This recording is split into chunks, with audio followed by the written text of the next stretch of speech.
very happy to be here. So I'm going to talk about two recent papers that both deal with the problem of the price of bandit feedback in multiclass classification.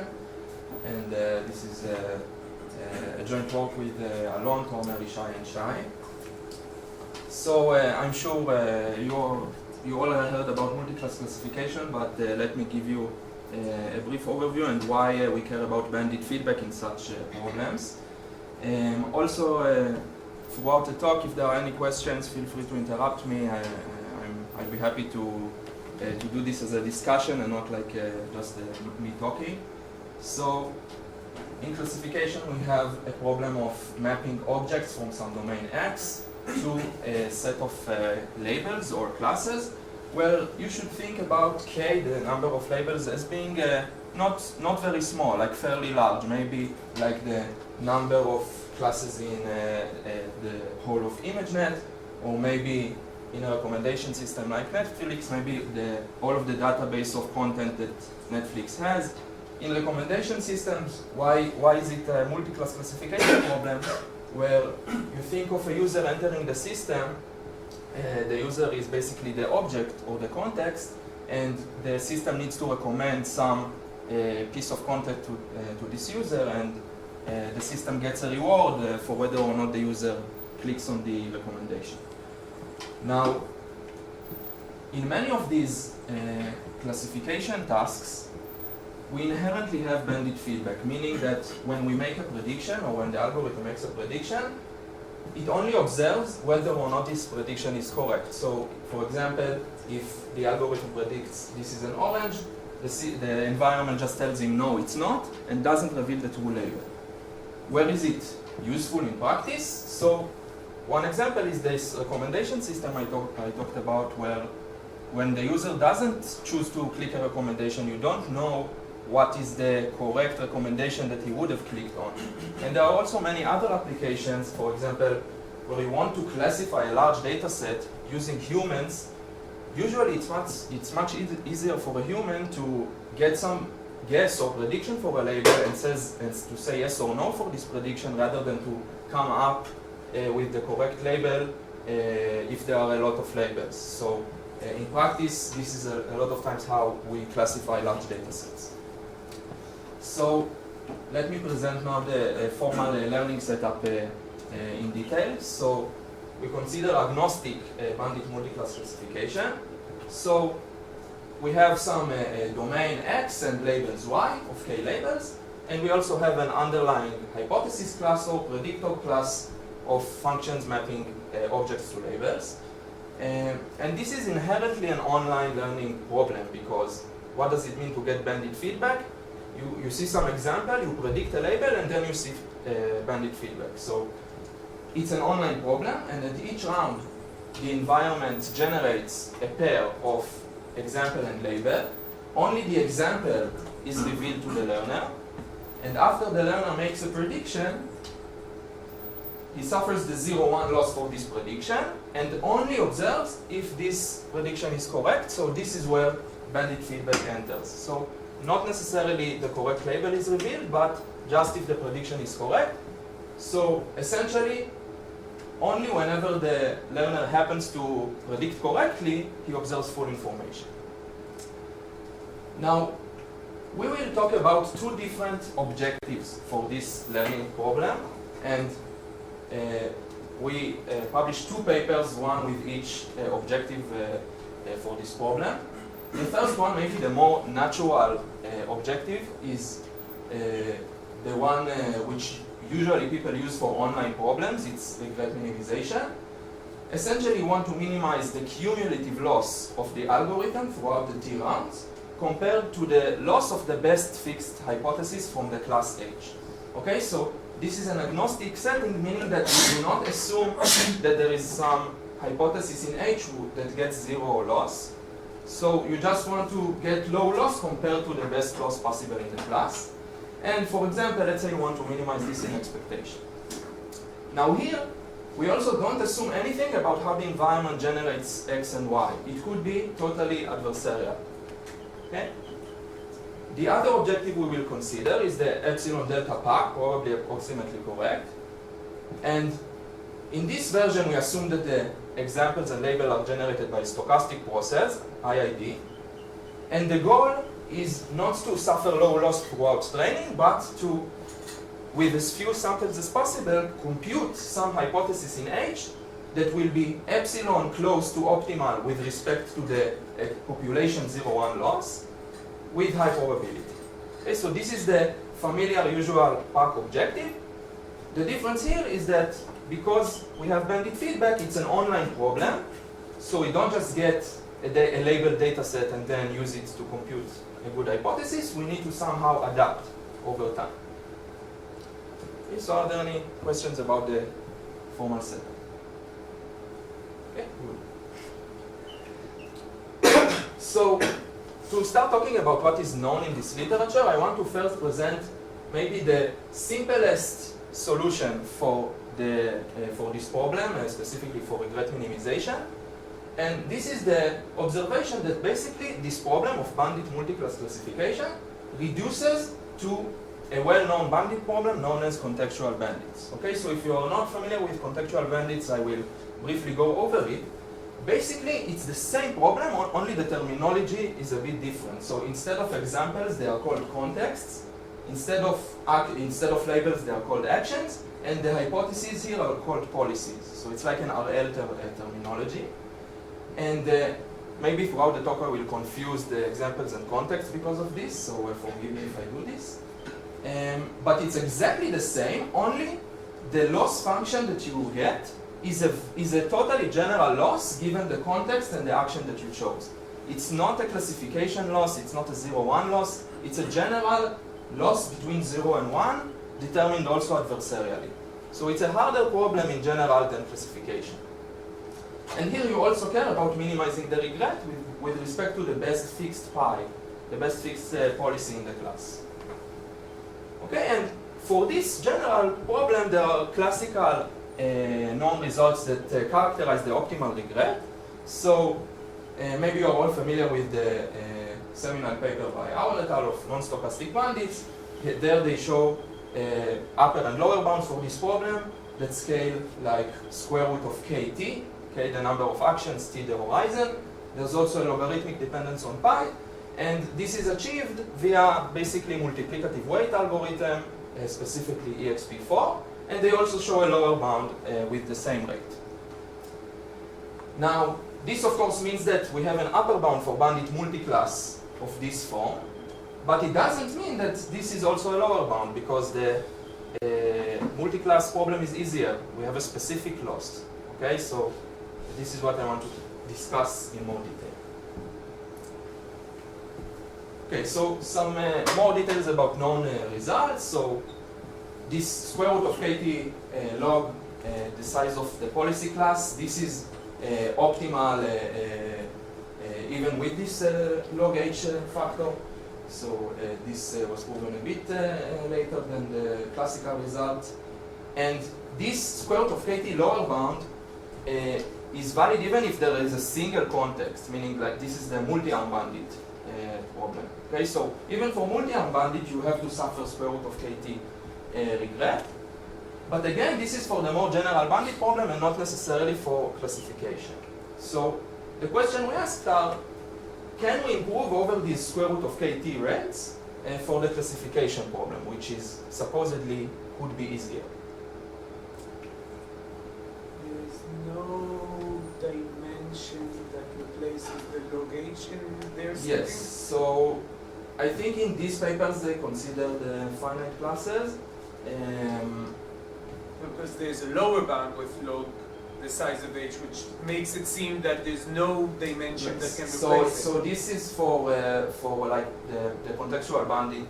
Yeah, I'm asking about that. So contextual bandits have no dimension like VC or Little Stone that replaces. No, I think if the class, it means that there exists a finite class of size pi that such as this lower bound holds. It's not like a per class characterization, I think. So it just says, if you have some finite class, what is the best regret that you can get?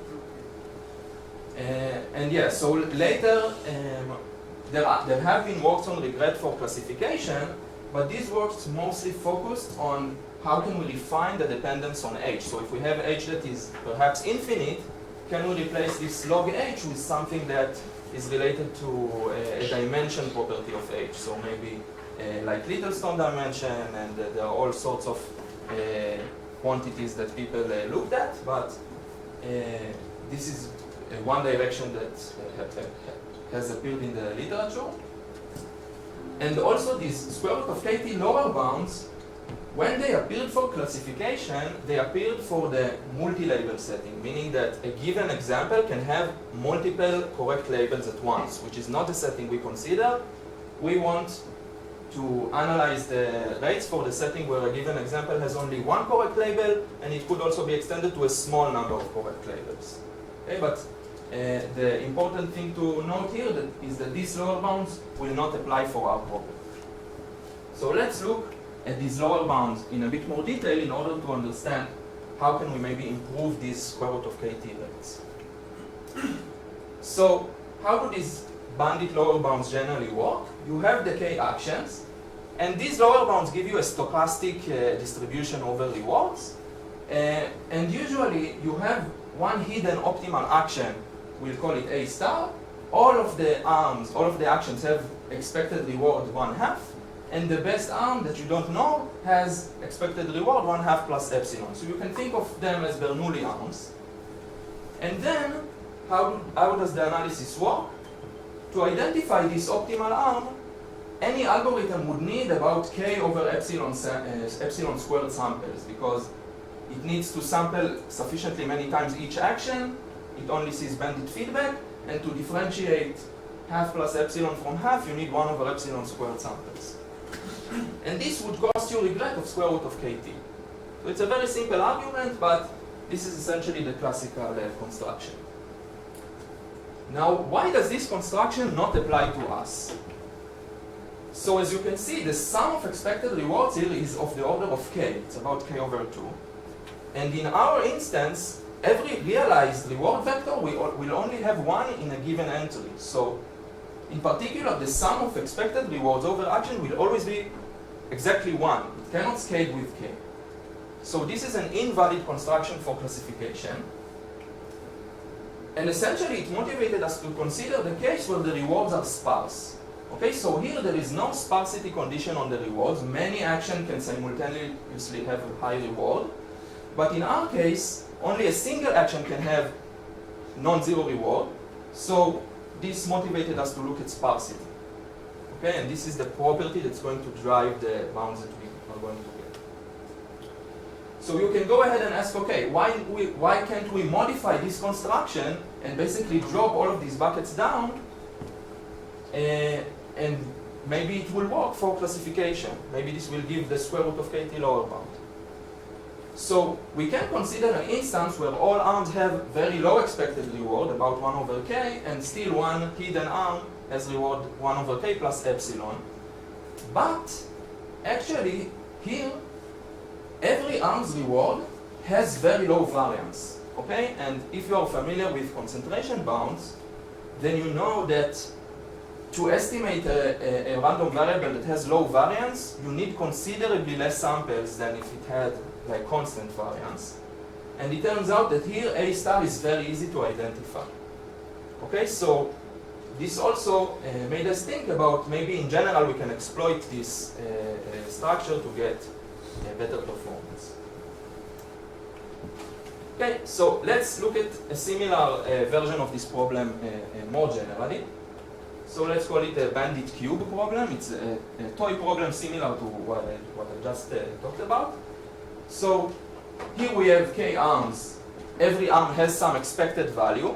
We don't know the expected value. We want to estimate each expected value up to an accuracy of epsilon. But we have a constraint that the sum of expected values is 1. Okay, so it's essentially a sparse bandit problem. Okay, how can we do this efficiently? Then we can observe that we can treat each arm as a coin of bias pi, its expected value. And we know from Bernstein concentration bounds that the number of samples needed to estimate pi up to accuracy epsilon is not 1 over epsilon squared. You can do a lot better about the variance of the coin over epsilon squared. Okay? And there's a lower order term of 1 plus epsilon. So if you use this sample complexity for each coin, and then you sum over the coins, and you see that the total number of samples is at most k over epsilon, and then here you just sum the variances of the coins, which is bounded by 1 by our assumption. Okay? Because the coin's variance is bounded by its expectation. And this shows you that you can do a lot better than k over epsilon squared in the case where your sum of expectations is bounded. And this idea has already been used in a bunch of papers in the literature, specifically in variance-sensitive multi-arm bandits, algorithms like UCB-V use this idea to obtain variance-sensitive bounds for multi-arm bandits, but this is more of a toy problem because here there's just one context. We didn't talk about the classification problem yet.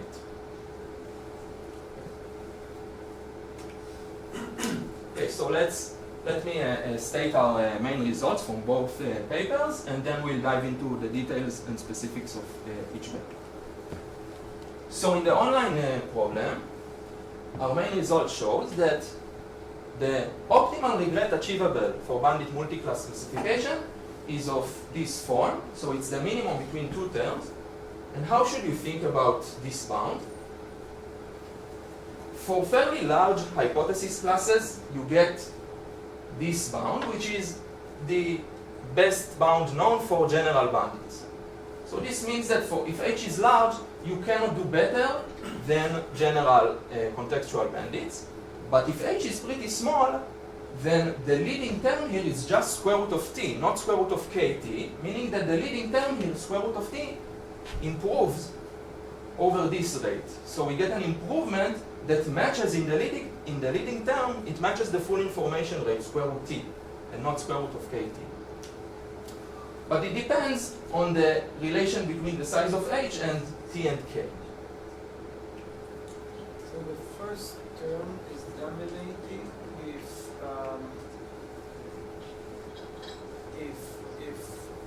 if H is smaller than square root. Yeah, no, but like exponentially small, right? Because it's k versus log of H.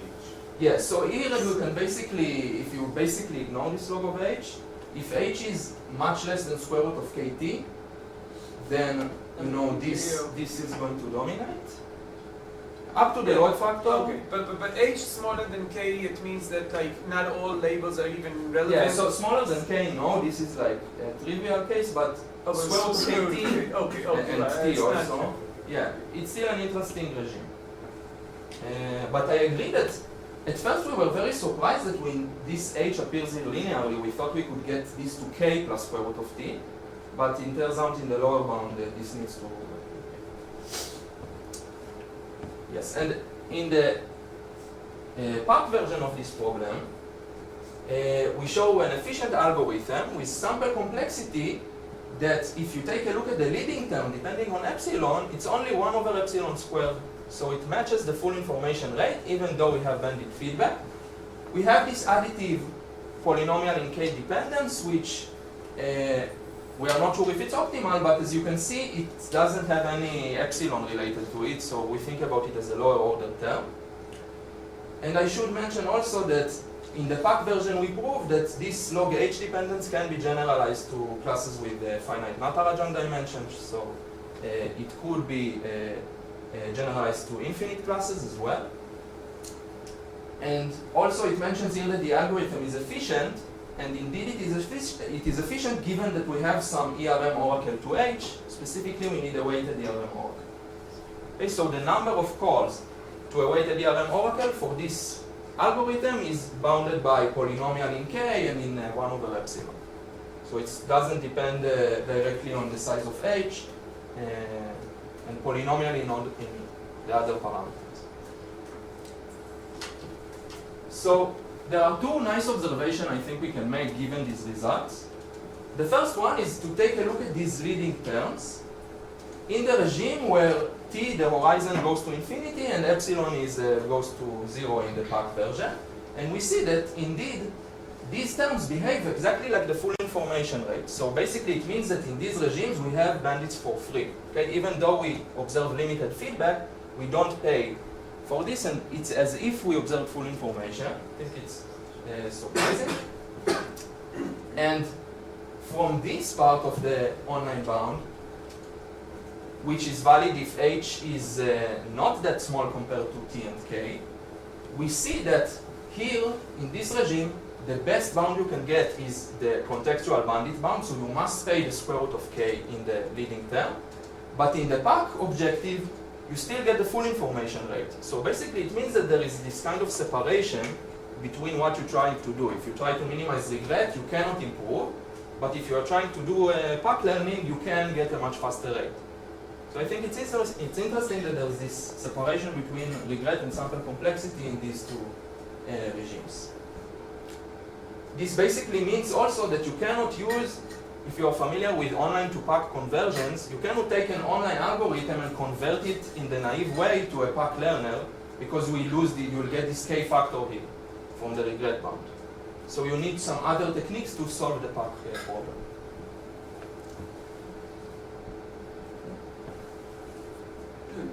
So what happens if I do the, I'm trying to know, what happens if I do the naive thing? So I run for whatever number of iterations. Yeah. So I think that the thing the analysis will tell you that you need, if the regret bound you have for this algorithm is square root kt, the analysis will tell you that in order to get an epsilon PAC learner, you will need k over epsilon squared rounds of regret minimization. You know, because you want the average regret divided by t to be epsilon, and if you find t, it comes out to be k over epsilon squared. So, but here what it tells me basically is once I had this sample size, so from now on I'll basically make no mistakes. I mean, less than epsilon mistakes. It's not the same algorithm. No, I know, but technically what happens here, this algorithm, This algorithm will have linear regret. It will have, its regret is terrible. It's going to make a lot of mistakes. Almost every round it's going to make mistakes. So this is not an algorithm you would use for regret minimization. So it's not a reduction to regret minimization. It's an algorithm that purely tries to explore. What happens if we do that of the PAC algorithm, setting epsilon to be square root of t. Right? 1 over square root of t? 1 over square root of t. I'm allowed to do it. And then I will need a sample. So after a number of iterations that is a sum of two terms, one that is... No, this is going to be now a t, linear t, right? So, okay, maybe we can talk about it. But yeah, so the way I think of it, it means that you can't solve the PAC problem optimally using just simple reductions to regret minimization. So the first thing I want to dive into is the upper bound that shows that we can improve the regret to something like square root of t in case where h is small. Okay, so like I said, we want to somehow use the sparsity structure that we have in this problem. So let's return to losses, okay? Because for adversarial bandits, usually it's easier to talk about losses rather than rewards. Hopefully it's going to be okay. So how does the loss look like for PAC? The true label has loss 0 and all of the other labels have loss 1. So in order for this to be a sparse loss vector, we just need to shift it by 1. Okay, so if we shift the losses by 1, then we have 0 for all the labels, but the true label has loss -1. So it's an instance where we have sparse, specifically one sparse, negative losses. Okay, so the fact that the losses are negative, it surprisingly causes issues. Okay, it's not a trivial problem. So, and also, of course, the shift by a constant of all the losses doesn't affect regret, so we can do it for free. So now we reduced our problem to contextual bandits with losses that are negative and one sparse. So let's say the L2 norm is bounded by some sparsity parameter, which in classification is just 1. Okay. So what is the issue with negative losses?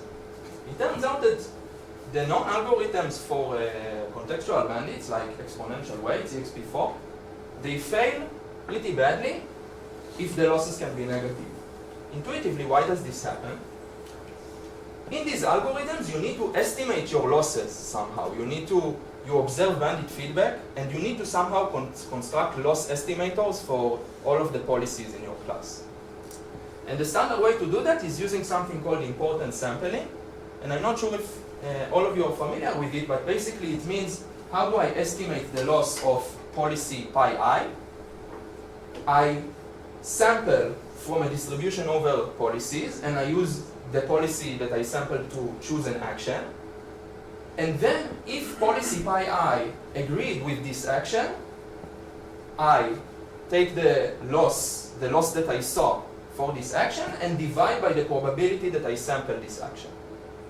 Okay, and you can show that this estimator is an unbiased estimator for the true loss of each policy, okay, given that I sampled pi from PT. So PT is a probability over policies in this notation. Now, let's look at these estimators. Here the denominator is bounded, but it's negative, but this denominator can be very, very small. We don't have control about how small it can be. So these estimators can have very, very small negative, like large in magnitude, but negative values. And in the analysis of these algorithms, what we do usually, we have this exponential dependence on the e to the minus the cost estimator. And if the losses were positive, then in this positive regime, we can always bound the exponential by the quadratic approximation. Okay, it's just a property of this exponential. But now, if the losses are negative, you see that in the negative regime, the quadratic is no longer dominates the exponential, and we cannot get a second order approximation. And in particular, the stability of the algorithm gets messed up. Okay, we cannot prove stability guarantees of these algorithms. So essentially, this is why this algorithm can fail in case there are negative losses, and we need to figure out how to essentially fix this issue. Now, the way we chose to handle this is by introducing another regularization. Okay, so let me first talk about why do we even have regularization in this context. So this would lead me to talk about standard online algorithms. EXP4 is one of them. These algorithms are called FTRL or OMD. So follow the regularized leader, if any of you have heard. Basically, it's an online optimization algorithm where we keep updating the distribution over policies using some updates that has the past costs. So we take the past cost estimator, C hat, and we add some regularization, convex regularization, that doesn't depend on the cost. So if we had only the costs and this regularization, which is called negative entropy, this algorithm would just be exponential weights. Okay, it can be shown that it's totally equivalent to exponential weights over the policies. What we do in our algorithm is we add another regularization, trying to make the algorithm more stable, and this is a different function of P. Okay, you see here it's Pi log Pi, here it's log 1 over Pi. This is called log barrier in the literature. And intuitively what this term does, it makes your iterates way more stable. So these PTs, as you change T, they change a lot more slowly over time. And this allows us to deal with this problem for negative losses. It basically eliminates this problem altogether. Yes, so essentially how does the analysis go? Because we added this regularization term, we also must pay a penalty for it. Because you cannot regularize aggressively, you will get penalized for it. So this penalizes us by pi, the size of the policy class, which is basically the magnitude of this term. But the rest of the terms which depend on t now can depend on the sparsity rather than on k directly. And for classification, the sparsity s is bounded by 1. And we get the bound that we want. Okay, so essentially there's a trade-off. You want to add large regularization, it stabilizes your algorithm, but you get penalized for it. And it turns out that you cannot avoid this linear penalty in this problem in general. We will show that in a second. Okay. So this was the upper bound. And I want to also give you a bit of intuition about the lower bound as well. So the statement is as follows. Basically, we show that for any regime of n, which is the size of h, k, the number of labels, and t, the horizon, there exists a stochastic construction. So similar to the bandit lower bound I talked about, it's a stochastic construction, such that the regret of any algorithm is lower bounded by this bound.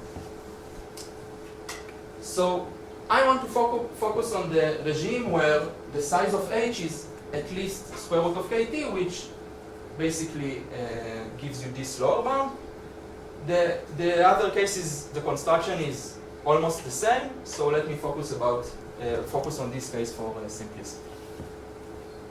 So basically the way, intuitively, how this construction works is that we want to confuse the algorithm by making it explore a lot more than it actually needs. Okay? We want it to explore very, very aggressively.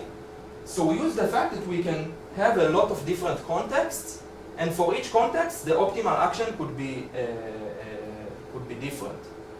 Okay, so basically, what we have is a finite number of contexts. Let's call it C.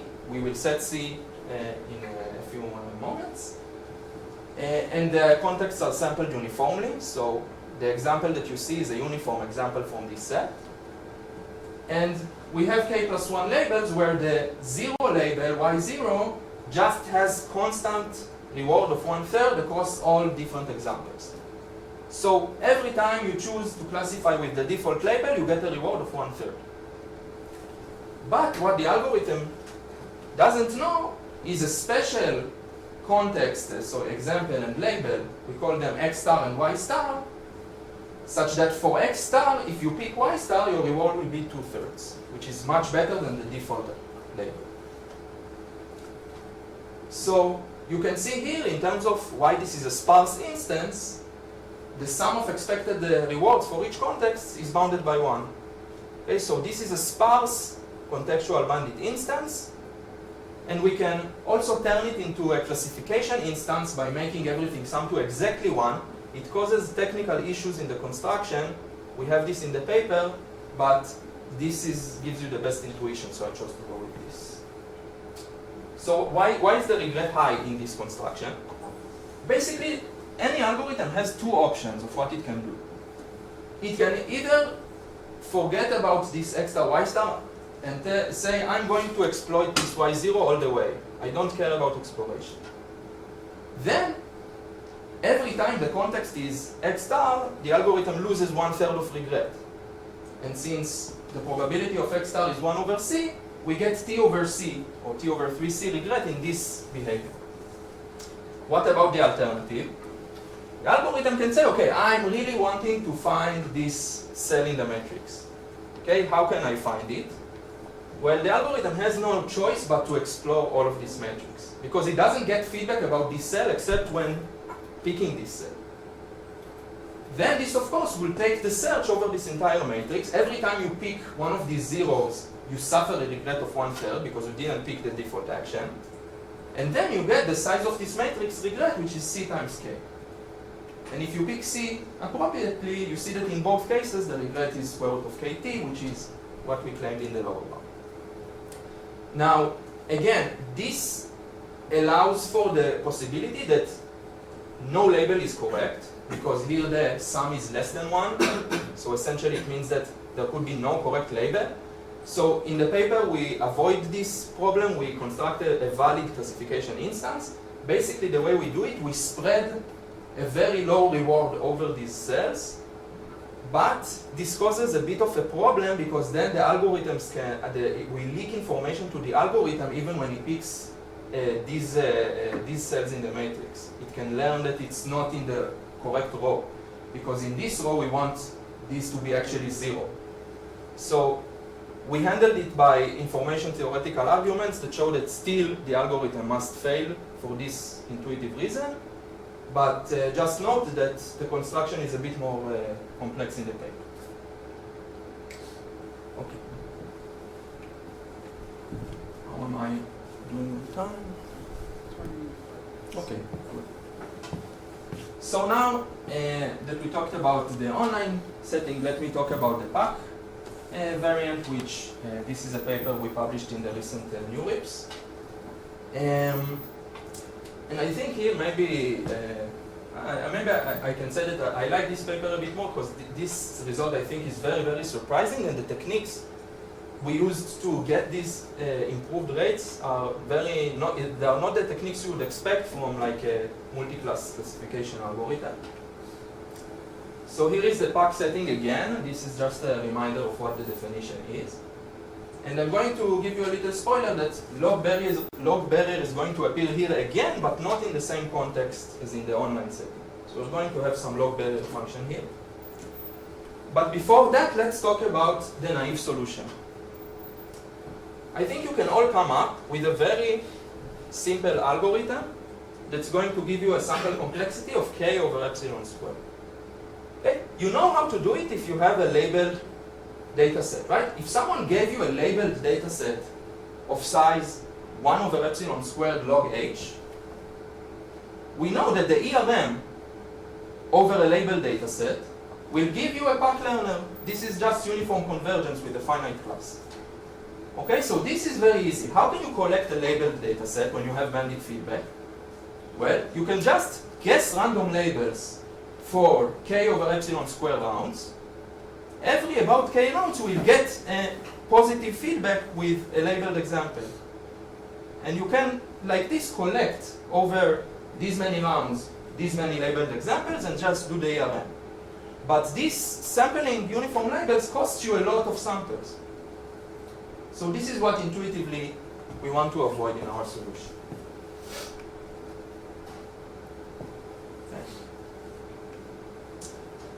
So intuitively, what do we want to do? In the previous naive solution, the exploration here was very naive, very not adaptive. It doesn't adapt to anything in the problem.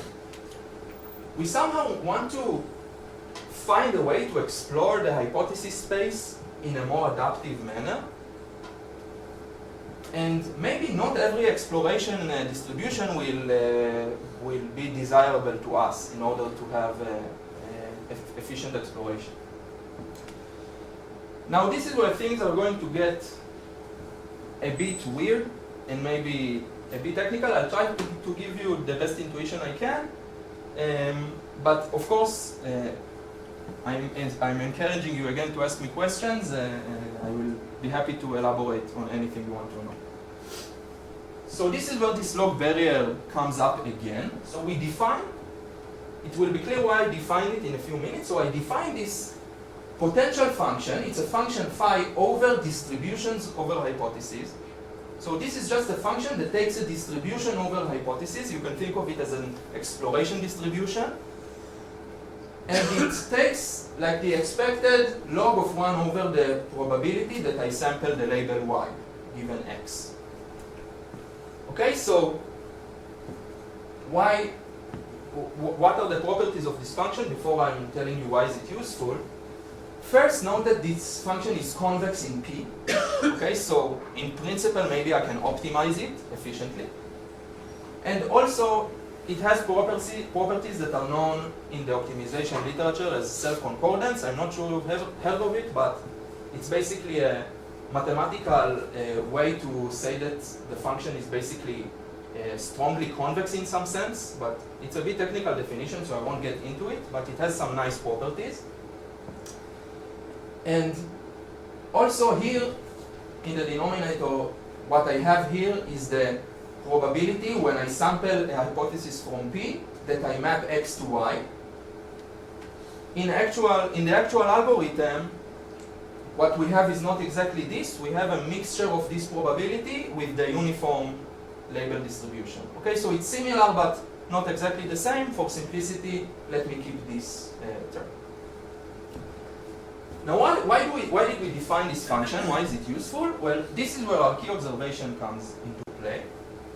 It turns out that if you look at the gradient of this function at the distribution P, and you look at the ith coordinate of the gradient, this is almost exactly the same as the variance of the reward estimator induced by sampling from this distribution. What does it mean? If we believe this, then we can sample hypotheses from P, use them with important sampling to estimate rewards of all hypotheses in the class, and if it has low variance, then we can use the Bernstein inequality that we used in the toy problem to get fast rates. Okay, so this means, if you believe this equality here, it means that we can, to solve the problem, it suffices to find an exploration distribution P with bounded gradient of this function.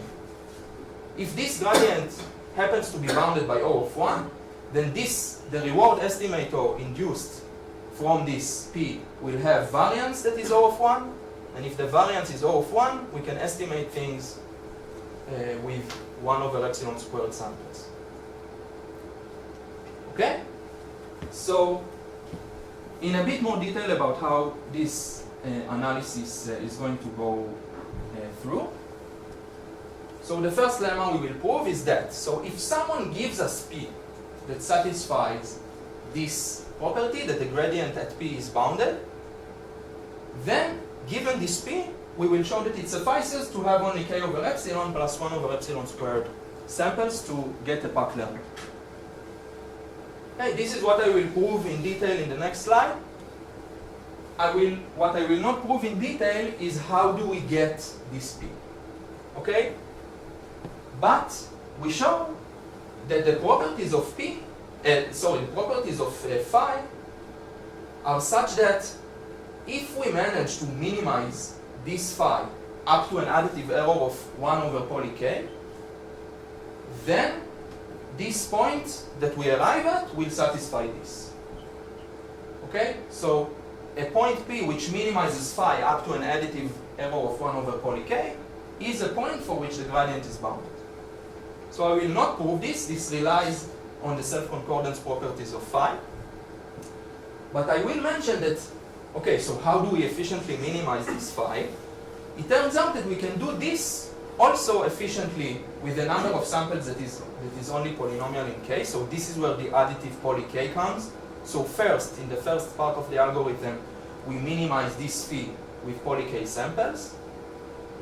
And this also can be done computationally efficiently using Frank-Wolf. So I will talk about it a bit in a couple of slides. And then given that we found P, which is an approximate minimizer of this function, this lemma tells us that we are done. We can use P to estimate the rewards of H uniformly with this many samples. Okay, so a very non-trivial algorithm, not what you would expect, I think, but we show that this suffices to get these fast rates. So just to make sure, does this mean that there always must be a P with variance that's smaller? Yes, correct, and this is also not trivial. Like looking at this function, we know that the variance is always bounded by k because we add here in the denominator something that's scaled with 1 over k. Yeah, so it can be O of k in the worst case, but the fact that there is one which is for which it's bounded. So basically, the two lemmas don't tell the full story, right? Because the lemma says if you found such one, and the second one says that if you minimize this, that's enough. But who said you can minimize it? Yeah, so in the proof of this, we already give a constructive proof that we converge to an approximate minimizer of this, and that the minimizer is up to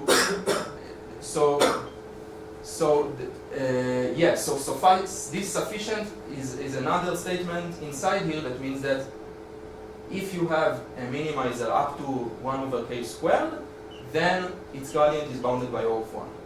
It particularly means that there exists one. Okay. The minimizer satisfies this. And we find one efficient. Yeah. Questions? Okay. Yes, and again, the sample complexity we get is the poly k from the first phase of minimizing phi, and then using this exploration distribution to estimate rewards in a uniform manner. This is only 1 over epsilon squared samples. And again, this assumes that the class is finite, but we have a reduction from an infinite class of finite Lagrangian dimension. We basically discretize the class to a finite class and run this algorithm. We show that it works. Okay, so what I'm going to prove to you is the first lemma, why it suffices to find a distribution with small gradient. So the proof is not that complicated actually. We just need to examine the reward estimator induced by P. Okay, what is this reward estimator?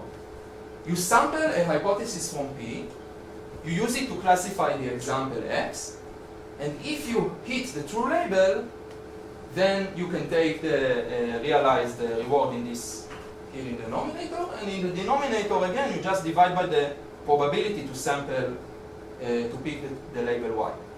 Okay, it's just the important sampling estimator that you get when you sample a hypothesis from P. And we want to look at the variance of this estimator. Okay? And the fact that this variance of this estimator will be bounded, it's going to be it's not going to be true for every P. Okay? It's going to be true for P which satisfies the bound on the gradient. Okay, so what is the variance of this estimator? Well, we can bound it by the second moment. And let's split the expectation into expectation over the distribution and then expectation over sampling H from P. And in expectation over sampling H from P, the square of this is just this indicator over one power of the denominator. Why? Because when we raise this to the power of 2, here the denominator is a power of 2, but the probability we have this is just what we have in the denominator. So it cancels out and we get this. And the nice observation and why we chose this log function in the first place is because this variance is just up to a minus sign the gradient of phi at the coordinate h. Okay, so if we look back at phi, you can easily compute the gradient. Okay, it's an easy exercise. You just take its minus and then 1 over this probability, but you have to multiply by this coefficient. So this gives you that. So we assumed that we have found P with a gradient that's bounded by 1 or by some constant. And this means that we found an estimator with constant variance.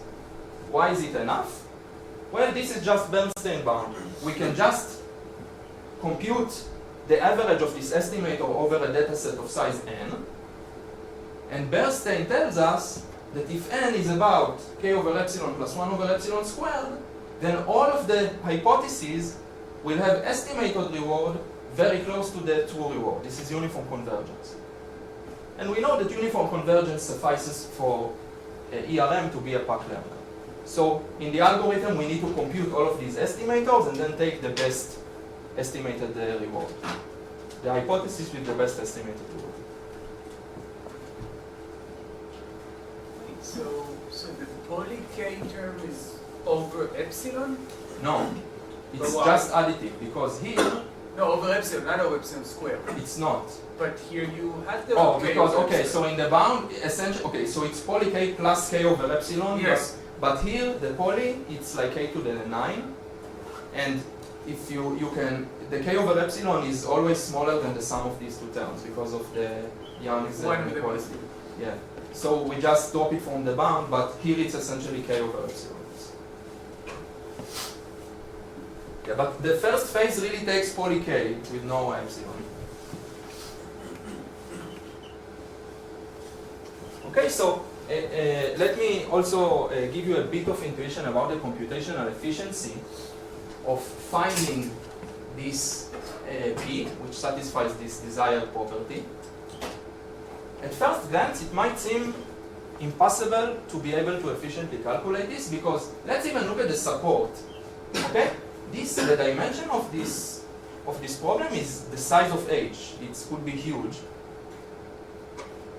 But so this P can have very large support. So even sampling from P intuitively can take us, every sample can take about H time, and we want to avoid that. But it turns out that for this objective, we can compute P satisfying bits that also has the nice property that it has bounded support. Okay, so its support is only poly K and not polynomial in the size of H, not linear in H.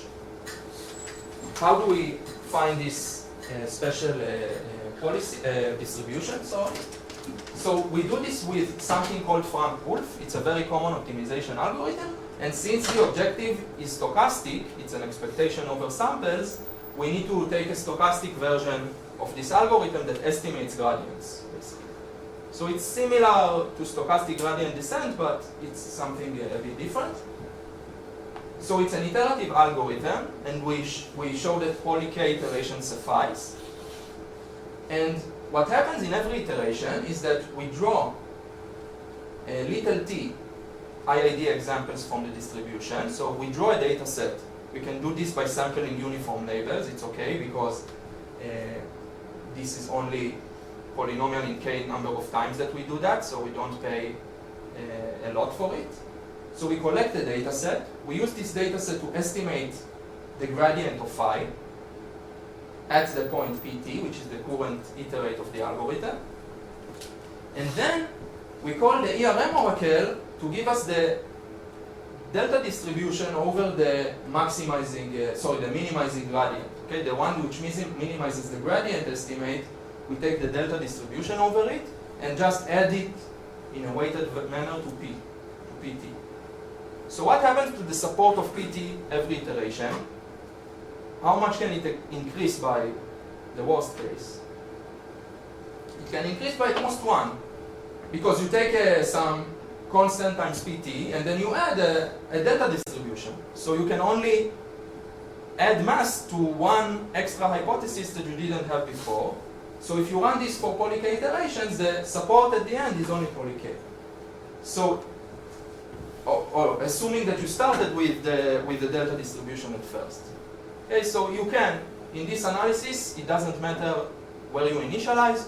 You can initialize with the delta distribution, and then you accumulate at most 1 to the support every iteration, and at the end you have poly K. It still doesn't explain why this converges to minimizing phi, but again, I had to leave some details out. Again, if you're interested, feel free to ask me offline. Okay, so I think we're in a good spot to summarize. So the main takeaway, I think, from this talk is that even though the naive way to look at bandit multiclass is maybe to reduce it to contextual bandits, which there's a lot of literature about. But it turns out that it's strictly easier than general contextual bandits due to the reward sparsity structure that we have for the 0-1 reward. And this sparsity allows us to, in many regimes, obtain fast rates that remove polynomial dependence on the number of labels k. So we had this in the online problem and also in the PAC problem. The rates we obtain asymptotically as t goes to infinity and epsilon goes to 0, they match the full information rates, meaning there is essentially no price for bandit feedback. But there are still a lot of open questions left given our 2 papers. For example, in the PAC setting we had this poly k, and in the paper it's like k to the power of 9, but we conjecture that you can drop this all the way down to k over epsilon, and it's straightforward to show this lower bound for PAC. This is basically the price for the realizable setting. And we conjecture that we could make the algorithm way more sample efficient. Of course, the leading term is still, it's optimal 1 over epsilon squared, but the lower order term is still open. And in terms of the online version, our results only apply for finite classes, so it would be interesting to generalize.